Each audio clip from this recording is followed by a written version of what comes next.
Divorce court जीवा आवश्यक कि कोर्ट न जाई डिवोर्स होई परिबो कि।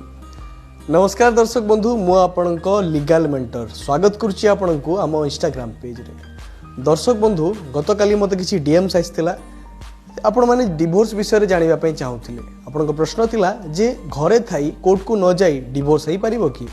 आसंतु आलोचना करिबा।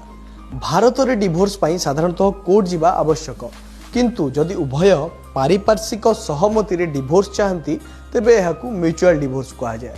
म्यूचुअल डिवोर्स रे उभय साथी परस्पर सहित सहमत होई कोर्ट रे छाड़पत्र आवेदन दाखल करती। एही प्रक्रिया रे कोर्ट आपणकू किछि समय मध्य दियंती, जहा द्वारा आपण माने आपणकर निष्पत्ति फेराई मध्य नै परिबे। किंतु जदि आपण उभय साथी एकमत नुहंती तेबे आपणकू कोर्ट को जीवाकू पड़िबो। कोर्ट बिना छाड़पत्र केवल पारिपार्श्विक सम्मति रे संभव। तेणु जदि आपण दुहींक मध्यरे सब ठीक अछि तेबे म्यूचुअल डिवोर्स एक सहज उपाय होई पारे, जहा द्वारा आपण बहुत सहजरे डिवोर्स पाई परिबे।